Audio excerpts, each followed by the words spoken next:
wabarakatuh. Alhamdulillahi rabbil alamin, wassalatu wassalamu ala asrafil anbiya wal mursalin, Sayyidina Muhammad wa ala alihi wa sahbihi ajma'in. Qala rabbi shrah li sadri wa yassir li amri wahlul 'uqdatam min lisani yafqahu qawli. Subhanaka la ilma lana illa ma 'allamtana innaka antal alimul hakim. Wala haula wala quwwata illa billahil aliyyil azim. Alhamdulillah, syukur pada Allah Subhanahu wa taala. Malam ni kita akan buka kitab Siyarus Salikin Thariqus Sadatis Sufiyah, terjemahan daripada kitab Bibab Ihya Ulumuddin oleh Imam Al-Ghazali, dan telah disaturkan dalam Siyarus Salikin ini oleh Syekh Abdus Samad Al-Falimbali. Kita dah lalu tentang adab belajar dan adab mengajar, dan kita juga dah lalu macam mana nak kenal ulama dunia dan ulama baik, ulama jahat. Dan ini insya-Allah kita akan belajar tentang fasal ar-rabi' yang keempat, fi bayanil ulumil haddi kita talibihat dengan fardu ain. Bermula fasal yang keempat pada menyatakan segala ilmu yang dituntut akan dia fardu ain. Nak cerita tentang fardu ain. Sebab saya biasa pergi masjid, tanya, sini ada mengajar fardu ain tak? Biasalah tanya sikit, tanya. Ada kita belajar soal fardu ain? Belum ada. Tak, biasa dia kata ada lah, ada. Fardu ain. Fardu ain tu apa? Kita belajar bab solat. Solat tu sikit fardu ain. Sebab ramai orang dia tak jelas apa itu fardu ain. Dia ingat fardu ain ni bab solat je. Bab zikir fardu ain. Kadang-kadang berlaku zikir fardu ain. Jadi kita nak jelaskan dengan lebih tepat apa maksud fardu ain. Dah biasa ni dah tahu dah, ulang 16 juta kali dah. Ni kita cerita kat luar lah ni. Tengok kat luar. Dan ni pun ada Facebook kan. Sengaja dekat masjid Masurau, Soal Bararah, Abu Rarah dekat Cahaya Baru. Ni dah belakang ni sampai ni. Dekat ni. Cahaya Baru. Lepas ada juga mengajar dekat masjid Cahaya Baru, ganti orang. Kita ni tak layak nak mengajar sendiri, tak layak, ganti orang. Jadi cerita sikit, saya biasa saya up je masjid ni, up selalu. Dah 6 tahun, 9 tahun mengajar lah sini, dekat 8-9 tahun mengajar. Jadi kita up lebih masjid ni. Tapi dah up pun tak kenal. Masjid Sungai Redang tu kat mana? Sebelah kampung ni. Tak kenal juga. Macam mana? Sabar je lah. Tapi saya selalu cakap, orang Masjid Sungai Redang dah habis kitab Matan Faridah, dah boleh ngajar dah tu. Masjid lain tak habis lagi. Sengaja IPD Kulai tak habis lagi, separuh baru 3 tahun baru. Sini dah berapa kitab habis lah. Banyak kitab dah habis sini lah. Power gitu.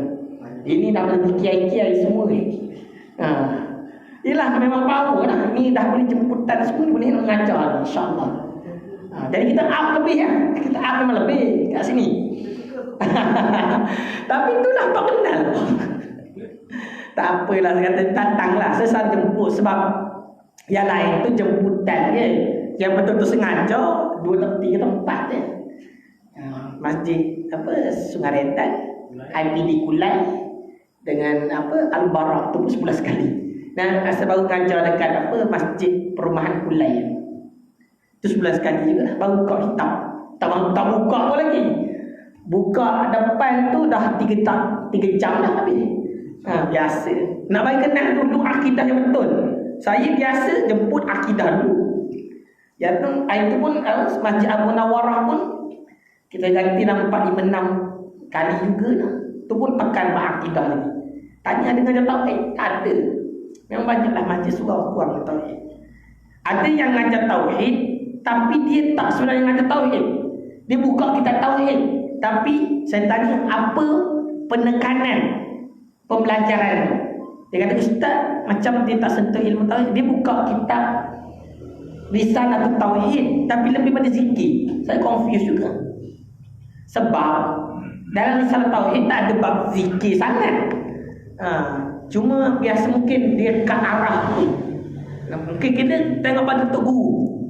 Ada tok guru dia ngajar tauhid, memang betul-betul tauhid tu. Ada kadang-kadang dia ngajar tauhid tapi dia relate, dia ambil dari sudut suluk tarikat ataupun amalan-amalan. Macam saya fokus pada ilmu tu sendirilah. Sebab benda tu paling utama. Ramai orang isim sebab lompat tinggi sangat. Isim tau, isim, gila isim. Sebab dia tak lalu jalan peringkat demi peringkat. Yang pertama, lengkapkan otak dulu, pemikiran, ilmu tauhid yang tepat. Tu yang kita lalu dulu. Kita tak ada zikir dulu. Takut terbang semua. Ni dah bagi ya, takut aja lebih sikit terbang habis itu sama. Tapi selalu up. Kadang-kadang saya kata, kalau surah masih rendah tu, surah rendah tu, kadang-kadang seorang pun setengah tu. Kita up boleh macam punya. Gaya tu, tak tahu lupa dah, tak lebih dia. Seorang tu. Ya. Suluk tu jalan, tarikat tu jalan juga. Suluk tu, dia salah satu dalam tarikat, dia ada kaedah suluk. Suluk ni maknanya dia berada dalam keadaan bersendirian, berzikir. Tarikat tu dia punya jalan keseluruhan dia. Tapi kan dia berbeza-beza tempat. Tarikat berbeza-beza, suluk dia pun berbeza-beza mengikut tarikat yang berbeza. Ada tarikat Naqsyabandiyah nama dia. Ada tarikat nama dia Asy-Syatariyah. Ada tarikat nama dia Qadariyah. Dia ada tarikat-tarikat dia ni. Dalam tarikat itu dia mengikut guru tu, cara suluk dia berbeza-beza. Cara suluk ni cara teknik ataupun kaedah dalam tarikat masing-masing. Tarikat besar, suluk salah satu dalam tarikat. Dia maksud kalau suluk ni besaran mana? Suluk dia kaedah dalam tu maknanya dia bersuluk, dia berada dalam keadaan bersendirian. Juga dipanggil sebagai orang yang salik. Orang salik ni orang yang dalam perjalanan. Panjang cerita tu. Dah sampai tak tinggi tu. Baru dengar kan ada cakap. Tempat dulu memang ada suluk, ada tarikat. Masa zaman kecil-kecil tak faham. Iyalah kita tak faham. Yang fahamnya zikir dia. Angguk kepala ni. Dia memang nak lalu jalan tarikat, dia kena belajar ilmu betul-betul. Sebab tu kita belajar ilmu fardu ain dulu. Sebab bila terus ke tarikat, masuk jalan zikir suluk terus, tanpa lalu jalan fardu ain, yang tu yang jadi pening. Dia akan jadi fitnah dalam masyarakat. Sebab dia tak belajar dalil-dalil kenapa buat macam tu. Ini panjang cerita tarikat ni, tak apalah nanti lah. Ni ada ni yang akan datang nanti. Ada dalam kitab ni, tak boleh sempat tak sempat. Doa je lah saya hidup lama sikit. Kita dah tua dah. Itulah. Jadi kita sambung ada soalan lagi? So kita mula. Ada tak ada soalan tanya je. InsyaAllah. Ni lah. Setengah jam lagi kan. Tak boleh lagi setengah jam ni kan. Tak boleh lah nak muntah nanti. Lepas isyak ni kan ada zikir. Ada zikir. Tak adalah nama orang tunggu. Imam. Tak ada. Sama-sama.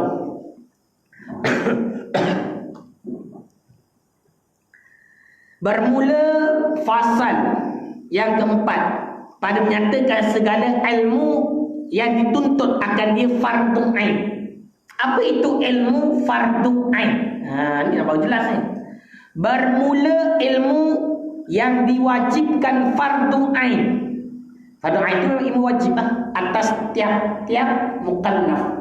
Wajib pada tiap seorang. Bukan segolongan, satu orang mukallaf. Namun mukallaf wajib pada dia, tinggal berdosa. Ilmu fardu ain. Pada menuntutkan akan dia itu 3 perkara.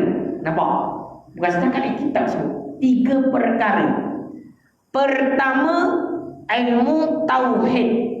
Yang pertama, yang paling utama, nama ilmu tauhid. Sebab tu kalau saya tekan ilmu tauhid. Tekan betul-betul. Jangan tingkat lain dulu, tauhid dulu. Tak apalah, ustaz lain ngajar lain tu tak apa. Yang saya, kalau saya panggil tauhid dulu. Ni dah power lah ke tu yang kita naik sikit martabat ni. Kitab ni apa? Ni kitab lebih pada tasawuf.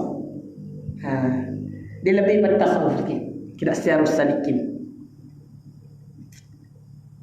Ilmu tauhid, iaitu dinamakan ilmu usuluddin. Usul, asas. Ad-din, agama, asas agama. Dan dinamakan pula ilmu akidah. Juga boleh kita sebut ilmu akidah. Sebab itu kata kalau akidah salah, tak guna buat ibadat. Sebab tidak dikira bagi orang yang beribadat akan pahala jika akidahnya terkeluar daripada ahli sunnah wal jamaah, Asy'ariyah wal Maturidiyah. Dia sebut betul tu. Inilah senang kata akidah salah nak kira macam mana. Pernah dengar tak kisah pelacur masuk syurga tu? Pernah dengar? Tak pernah dengar cerita hadis-hadis tu. Yang pelacur masuk syurga sebab bagi minum ke anjing. Kan biasa dengar tu. Itu dalam kitab apa tu? Saya lupa dah. Allahu Akbar. Hadis tu, hadis. Cerita dia, para ulama membahaskan tentang cerita. Saya tak cerita lah ni, dah biasa dengar tak. Pelacur masuk syurga sebab beri minum anjing dalam kelaparan. Dia dapat pahala dan syafaat lah tu. Maksudnya dia buat dosa banyak, tapi disebabkan dia tolong anjing beri minum, hilangkan dahaga pada anjing, maka dapat syafaat. Tu yang digugurkan segala dosa, masuk ke syurga. Tapi kena faham juga, para ulama membahaskan hadis ini atau cerita ini nak tekankan berkenaan tauhid juga. Kalaulah pelacur itu bukan Islam, dapat tak masuk syurga? Tak. Pernah faham? Adapun dia pelacur sekalipun, dia beriman. Sebab keimanan itulah penyebab dia masuk ke syurga. Itu penting tauhid. Sebab saya tak habis-habis kalau begitu. Tekan tu bertauhid. Banyak dia tak tahu lah, bagi tak tahu dia. Tak betul. Kita rasa kita dah belajar banyak bab tauhid. Kalau kita dah ayalah belajar tauhid, kita dah kecil belajar tauhid. Ya ke? Kan biasa macam dulu, dan sekarang tu test. Sebab 20. Nyanyi sikit, salah. Hayyun keluar. Hayyun kan? Kan bagi nyanyi kan keluar hayyun. Apa dia? Allahu Allahu Allahu Allah Allahu Allahu Allahu Allah Allah wujud qidam baqamu khalafatuhu lil hawadithi qiyamu bi nafsihi wahdaniyah qudrah iradat ilmun. Sebenarnya hayat, tapi kadang menyanyi punya hayyun. Itu pun dah lepas lah. Orang hayat main hayyun terus. Astagfirullah. Ya, saya pernah dengar nyanyi budak-budak. Sebab tak belajar, keluar hayyun. Astagfirullahaladzim. Belajarlah. Hayat. Hayat. Hayat hidup. Hayyun apa? Tak tahu lah. Main hayyun je tahu. Sama-sama. Pertama ilmu tauhid, kedua ilmu syariah, iaitu dinamakan ilmu furu'. Ilmu furu' tu ada cabang, di banyak cabang. Dan dinamakan ilmu fikih. Kalau Melayu sebut fiqh, kalau betul fikih. Kita kan kalau Dulu masa sekolah kan fiqh lagu ni. Tu Melayu. Karena Arab sikit fikir. Kenapa buat fikir juga? Itulah tak tahulah saya. Wallahu a'lam. Fiqh tu tak betul lah Melayu kot, dia orang Melayu lah. Betul dia cakap mana kan. Kita orang Melayu juga tapi kita terpengaruh kot pengarap gitulah. Ketiga, yang tahu tadi apa dia? Tauhid. Yang kedua, syariah. Ketiga, ilmu batin, iaitu dinamakan ilmu suluk. Ni ilmu suluk. Ilmu tu ilmu suluk pada ilmu dan ilmu tarikah lebih kurang juga. Tapi kalau nak rujuk pada suluk tu sendiri, itu kaedah ilmu suluk, ilmu tarikah juga. Dan dinamakan ilmu tasawuf. Dia sama lah tiga-tiga. Macam kita sebutlah tauhid, boleh kita panggil ilmu usuluddin. Tauhid boleh juga kita namakan ilmu akidah. Dia banyak nama lah. Yalah gitulah ceritanya. Iaitulah yang tersebut di dalam hadis Nabi sallallahu alaihi wasallam. Sabit dengan hadis Nabi Muhammad sallallahu alaihi wasallam. Talabul ilm faridatun ala kulli muslim. Artinya talabul ilm, belajar ilmu, atau kalau sebut tadi bermula menuntut ilmu itu faridatun, fardu, ala, atas, kulli, tiap-tiap muslim, orang yang muslim yang akil baligh. Merujuk juga muslim itu dalamnya muslimat, bukan lelaki je, perempuan pun kena belajar ilmu fardu ain. Tak datang ini. Tak apa, dengar daripada rumah. Dengar sampai ni insya-Allah. Lagi mana ni?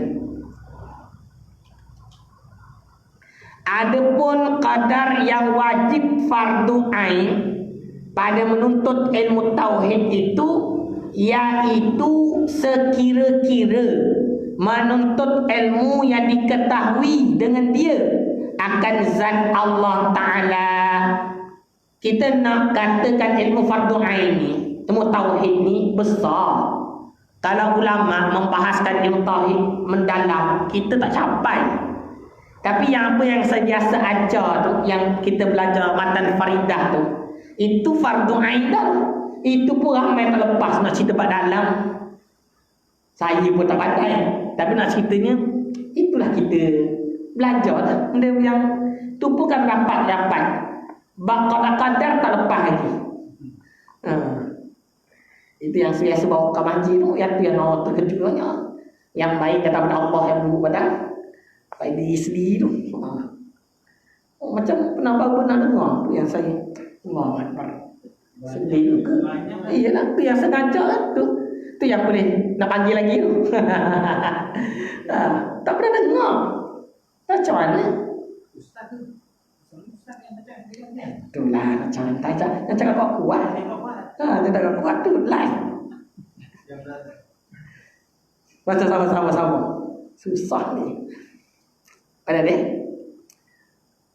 Sekira-kira menuntut ilmu yang diketahui dengan dia akan zat Allah Ta'ala, dan sekalian sifat-sifatnya, belajar bab sifat-sifat Allah Ta'ala.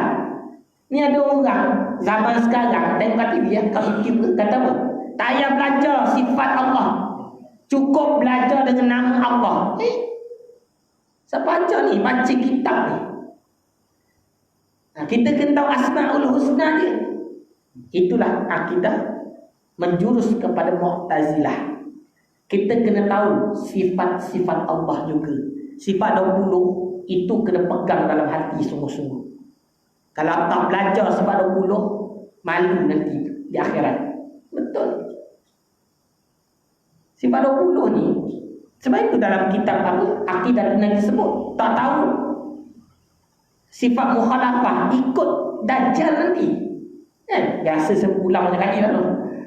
Dan kita akidah Najib jelas tu.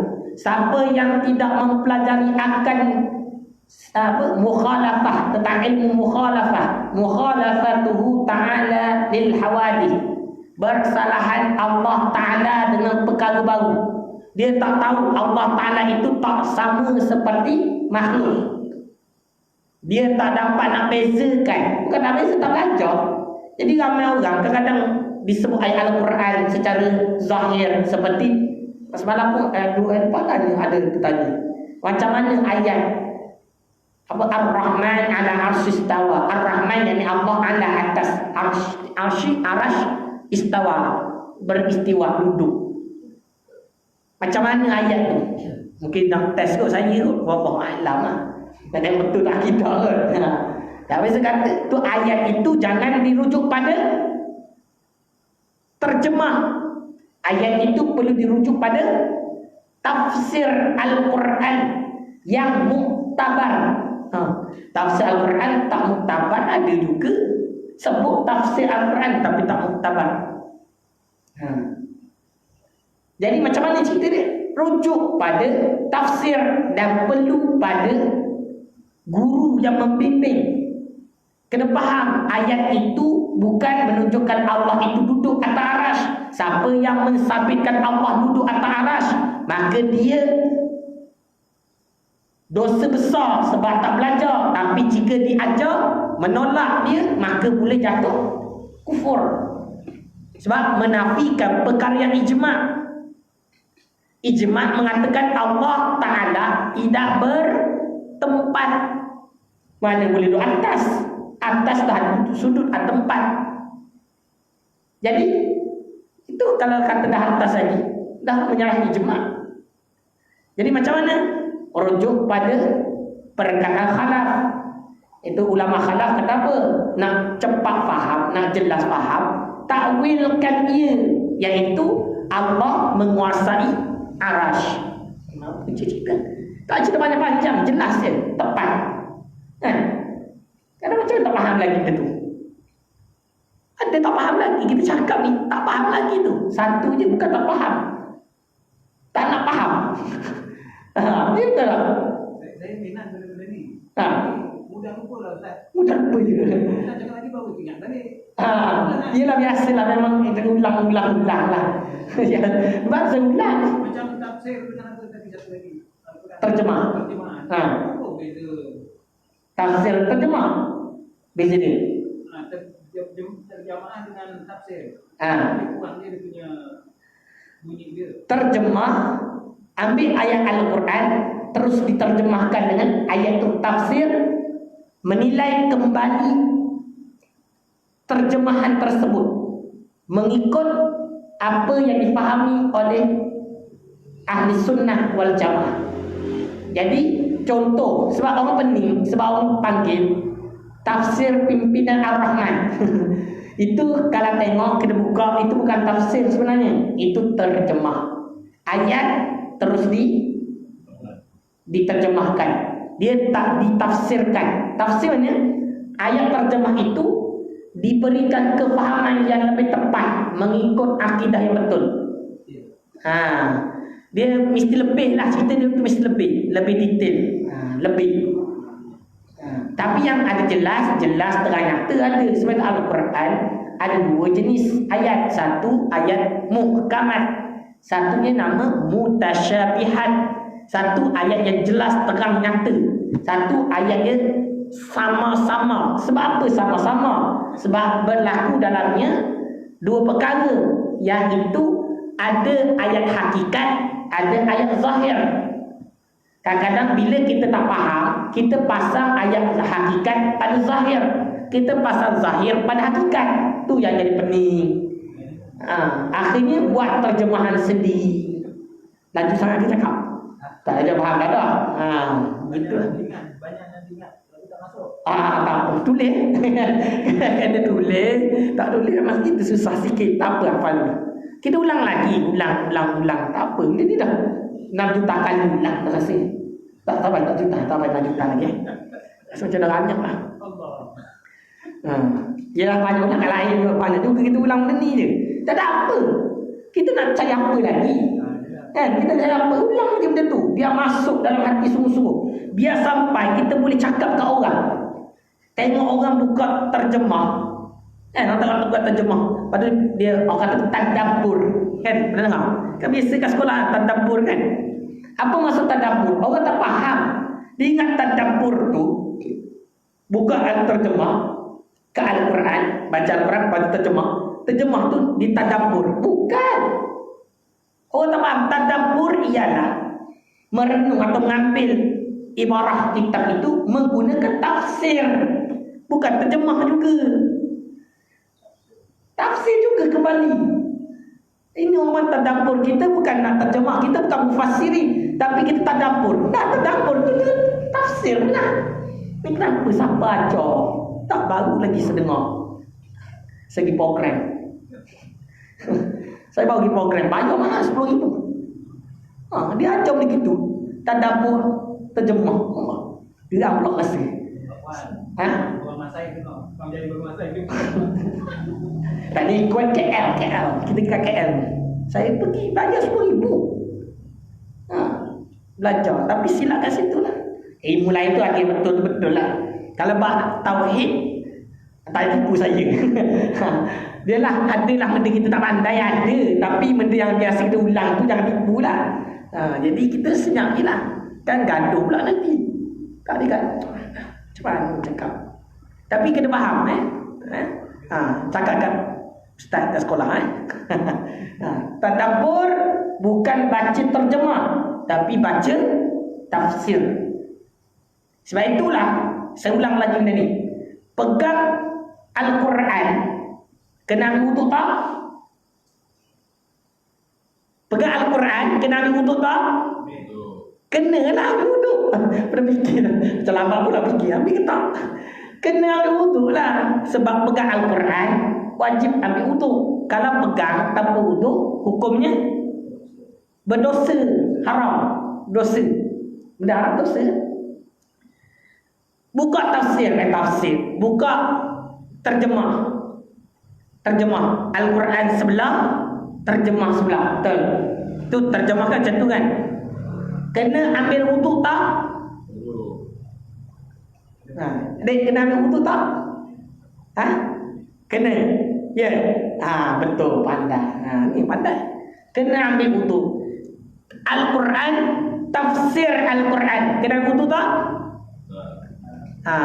Tak wajib. Nak ambil wuduk itu namanya adab. Tapi tak wajib mengambil wuduk sebab ada tafsir. Maksud tafsir Al-Quran, ayat selain Al-Quran lebih daripada ayat Al-Quran. Dan didetailkan lagi. Tapi ramai yang faham terjemah tayang wuduk. Itu dah banyak saya jumpa. Tak cari tanya ke sekolah. Iya, tak cari. Itu nak rujuk dah kitab mana? Buka dah kitab Jawahirul Thaniyah. Syekh Daud dia bahas tentang perkara tu. Kita bagi lah dalamnya. Kita bukan cakap kosong, ada dalam kitab. Lagi sambung. Marah tak marah, cakap je. Jangan buat sikit, tu kata alih. Terasa lebih kan tak? Mana sambung? Mana dia? Ada pun dan sifat. Dan sekalian sifatnya, nya Allah Ta'ala. Nya tu kembali pada Allah Ta'ala. Yang salbiah. Salbiah itu menyalahi. Pada zatnya tu apa? Kan dia kata kan, menuntut ilmu yang diketahui dengan akan zat Allah Ta'ala. Itu apa tu? Bukan nak kenal bentuk zat Allah Ta'ala. Bukan. Zat Allah Ta'ala maknanya apa? Wujud. Wujud Allah Ta'ala itu wujud. Itu nak merujuk pada zat Allah Ta'ala. Bukan kita nak kena fikir zat Allah Ta'ala itu macam mana. Mana boleh fikir. Siapa fikir gila. Zat Allah Ta'ala dan kita Matan Faridah hanya qadim mengenal akan qadim. Hanya Allah Ta'ala mengenal akan zatnya. Kita mempercayai Allah itu ada. Cukuplah. Mari kita faham. Allah Ta'ala ada. Zat Allah Ta'ala itu ada. Tapi tidak bertempat, tidak berjisim, tidak berarah, tidak bersudut. Faham tu ya? Sebab apa? Dan kalau jisim ada arah ada sudut tu makhluk. Maha suci Allah daripada makhluk. Itu baca bahas dia. Panjang lagi ni ringkas. Tauhid panjang terus kita. Dia macam ni. Dan sekalian sifatnya yang salbiah. Salbiah apa? Sifat yang menyalahi. Menyalahi macam mana? Menyalahi apa? Berlawanan. Siapa berlawanan? Apa dia? Salbiah pecah pada apa? Sifat salbiah Allah Ta'ala. Tak ingat dah. Tak ingat dah. Sifat salbiah. Memang kita bukan tauhid juga lepas ni. Salbiah wujud kidam, baqa, mukhalafatuhu ta'ala lil hawadith, qiyamuhu ta'ala binafsi, wahdaniyah. Dah cukup 5 ini. Itu sifat salbiah. Menyalahi. Apa dia? Tak begitu ulang balik lah. Nak bagi ingat balik Sudah lama sama macam tak ada tauhid macam itulah. Qudrah. Qudrah pula. Wujud kidam. Kidam maknanya sedia. Sedia maknanya Allah tiada permulaan. Bahkan dialah pemula segala perkara. Bukan maknanya Allah pemula tu ada sebelumnya. Tak. Allah mula tu sebelumnya tiada selain Allah. Yang kedua, baqa, kekal. Tiada kemudian selepas Allah. Kita nak apa? Nak menyucikan, nak berikan, menyalahkan Allah ni sama seperti makhluk. Makhluk ada mula. Tak ada mak ayah kita ada tak kita? Tak ada lah. Kita ada permulaan. Kita ada perakhiran tak? Ada. Lama-lama tua mati. Tak kata tua, muda pun dia mati. Yang ketiga, mukhalafatuhu ta'ala lil hawadith. Bersalahan Allah Ta'ala dengan perkara baru. Makhluk tak sama. Allah tak sama makhluk. Sebab itu kalau ayat Al-Quran ada menyebut padanya sifat-sifat seperti makhluk, maka perlu pada takwil Al-Quran. Itu tanya dia. Lepas tu, qiyamuhu ta'ala binafsih. Berdiri Allah dengan sendirinya. Bukan Allah berdiri. Ada orang faham Allah tak ada diri sendiri itu. Apa ni? Kan dah cakap Allah tak berjisim, tak berjirim. Apa boleh fikir diri macam tu? Tak belajar macam tu. Berdiri di sini apa? Tiada pergantungan bagi makhluk. Allah tak bergantung dengan makhluk. Bahkan makhluklah yang bergantung dengan Allah. Yang terakhir, wahdaniyah. Allah Ta'ala itu esa. Tiada dua, tiada tiga. Kalau ada dua, tiga, rosak dunia. Gaduh macam akidah-akidah lain, agama-agama lain kan. Ada banyak Tuhan ni. Gaduh. Yang ni Tuhan ni nak buat, yang ni nak melihara, yang ni nak musnah. Gaduh tiga-tiga. Aku nak musnah ni, aku nak beraya ni nak habis. Itu cerita dia. Sebab itu faham akidah. Bila kita belajar akidah, kita faham lah cantiknya Islam itu. Dari satu kecacatan dalam membahaskan berkenaan akidah itu sendiri. Okay, sambung lagi. Salbiah baru. Dan segala sifatnya yang subutiyah. Subutiyah. Dan segala af'alnya. Dan segala subutiyah itu selain itulah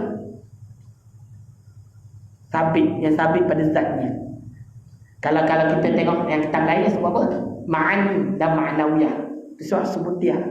Dan segala af'alnya, segala perbuatannya.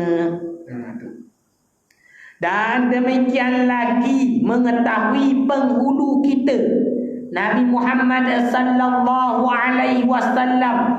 Dalam belajar ilmu akidah, kita juga akan belajar tentang mengenal akan Rasulullah sallallahu alaihi wasallam. Siapa belajar akidah tak kenal Rasulullah,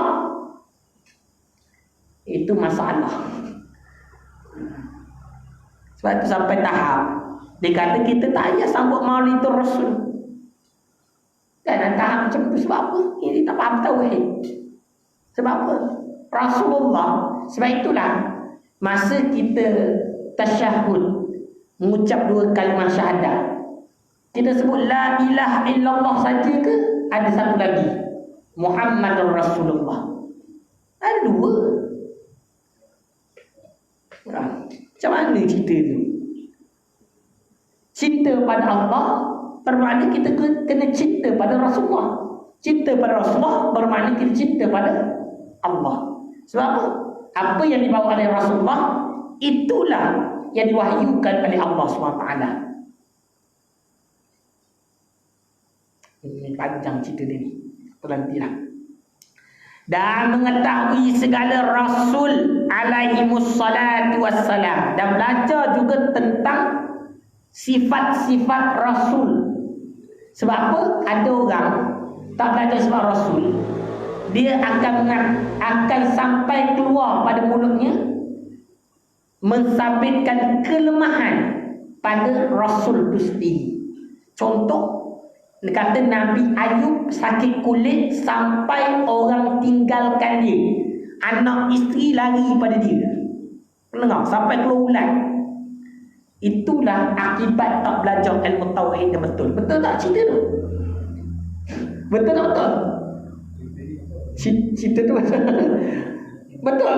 Cerita ni betul ada. Ada tu benar ke tak benar? Cerita tu ada, benar tak dengan akidah yang betul, akidah ahli sunnah wal jamaah. Dia pernah dengar ni? Kisah Nabi Ayub. Pernah tak? Tak dengar?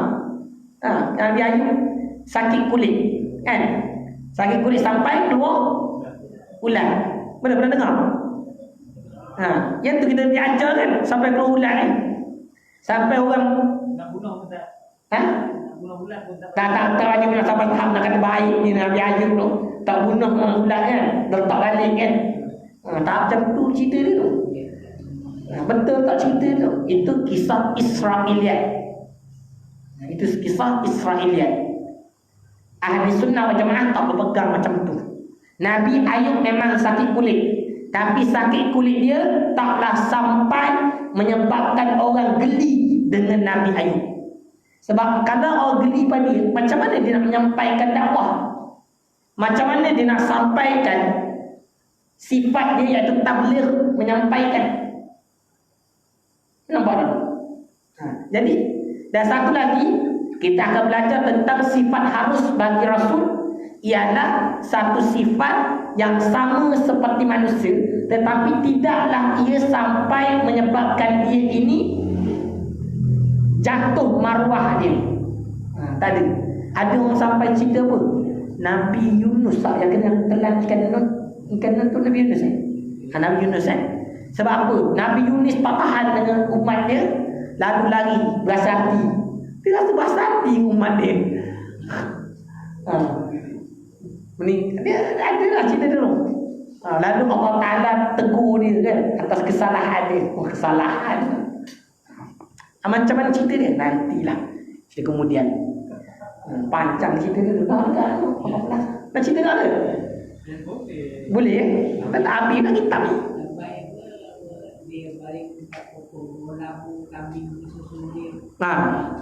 Kalau yang tak mencederakan sifat Rasul tak. Ni cerita dia seolah-olah Nabi Yunus tu berdosa tu. Nak cerita tu dosa dia tu meninggalkan kaum dia tu sampai ditelan ikan itu. Allah Ta'ala nak tunjukkan kisah itu, bukan nak menunjukkan Nabi Yunus itu berdosa, berasa hati. Bukan berasa hati kan? Macam mana dia nak cuba pada umat yang lain. Tu je cerita dia. Bukanlah kata meninggalkan umatnya tu.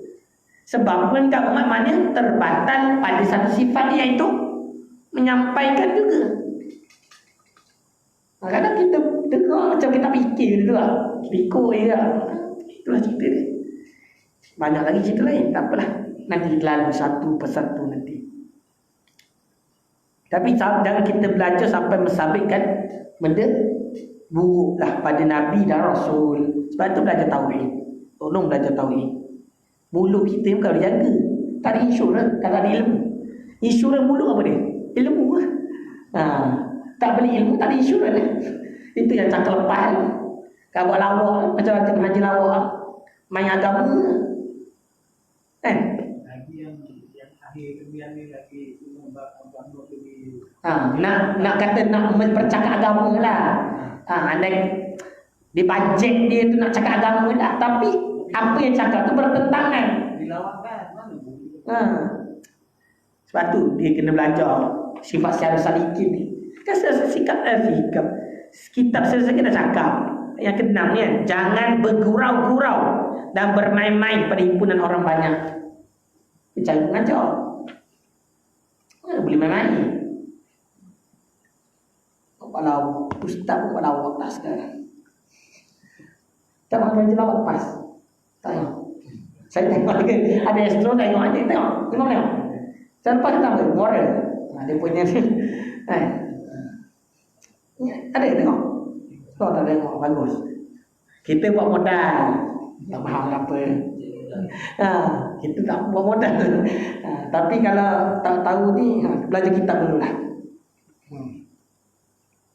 Itu tak cerita lagi bab hantu mati jadi hantu. Orang mati, orang beranak mati kena bunuh jadi hantu. Tak cerita lagi bab tu. Tak apa lah. Panjang pula cerita ni. Itu saya belajar tauhid.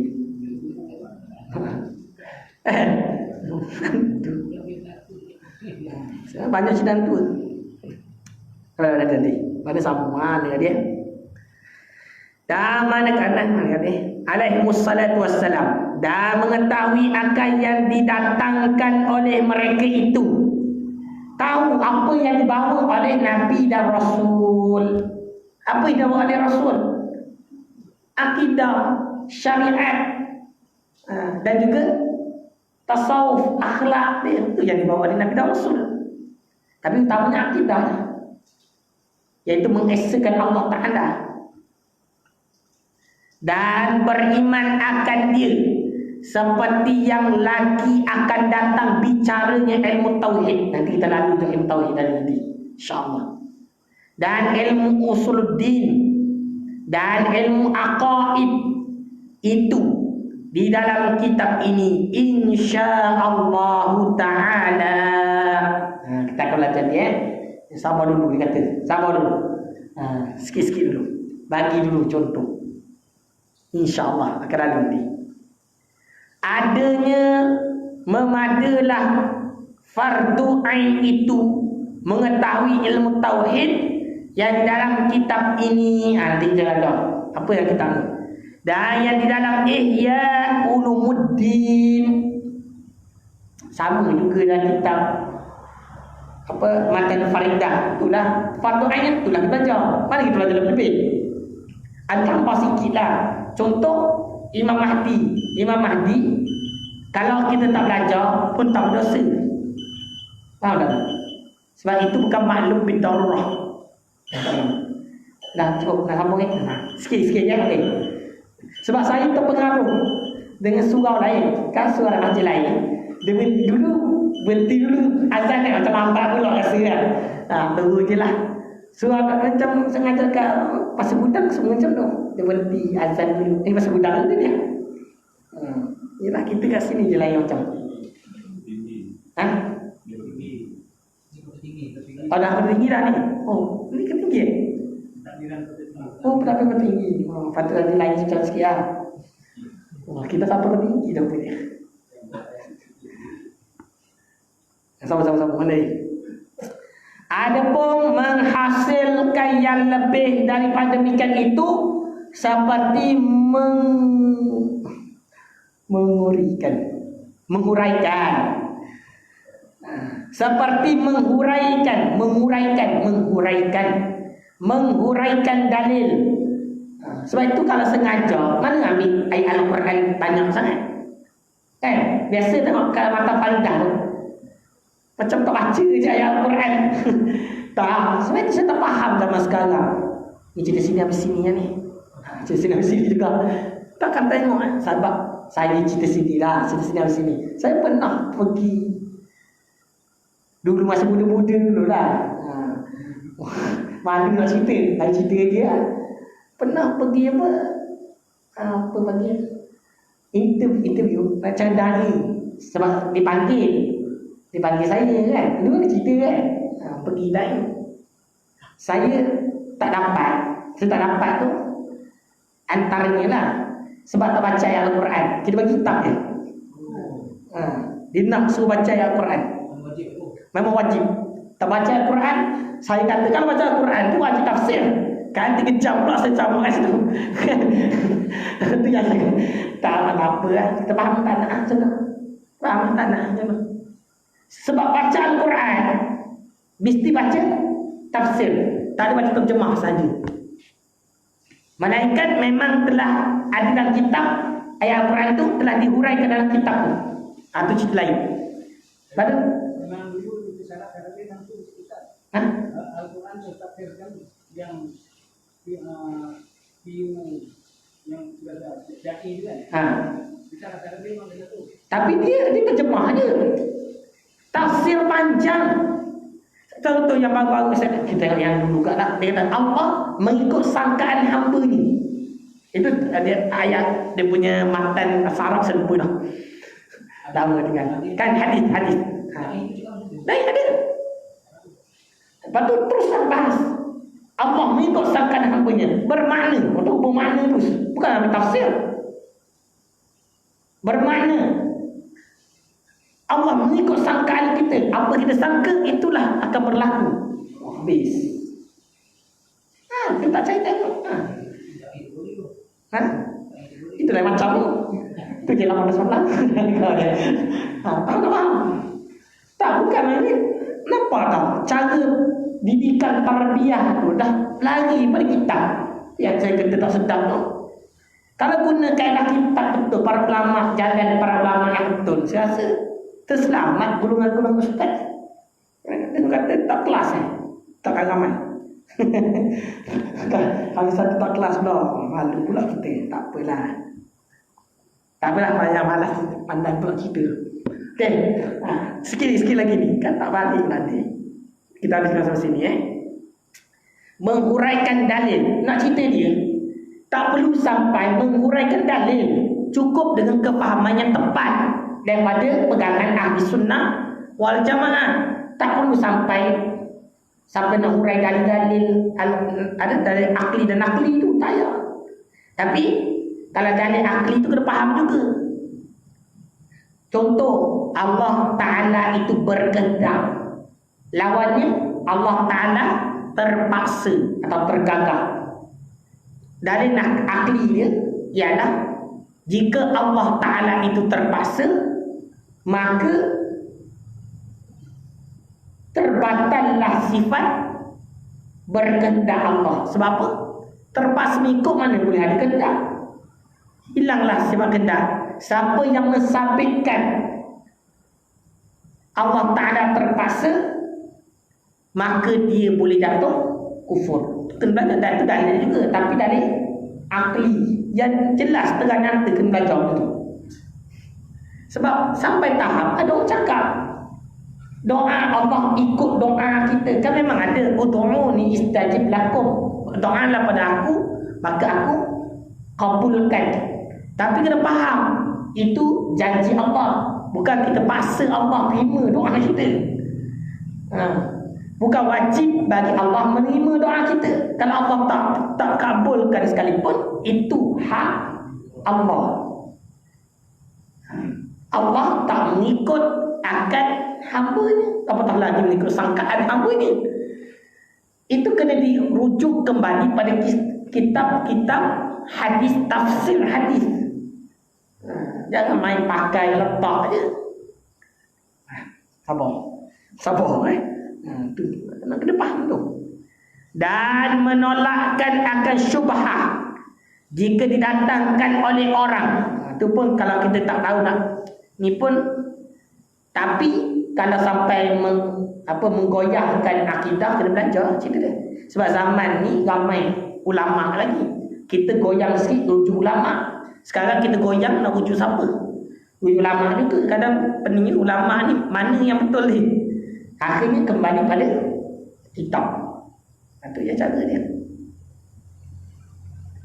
Secara kembali kitab sebab kitab ini muktabar ijma'. Kalau ada ustaz cakap lain dari kitab, tak kena lah. Mana dia? Subhan didatangkan oleh orang, maka iaitu fardu kifayah juga. Kata tambah tu fardu kifayah, bukan fardu ain. Dan tiada dituntut akan orang yang suluk, yang menjalani jalan akhirat, itu akan membanyakkan ilmu usuluddin yang fardu kifayah. Benda kalau dalam-dalam tu tak payah ceritalah. Dan senya yang dituntut akan mereka itu mengetahui ilmu fardu ain juga. Tapi kadang fardu ain terlepas. Jadi belajarlah. Wallahu a'lam. Cukuplah. Cukuplah, banyak dah masa. Lebih kan lain macam lagi. InsyaAllah.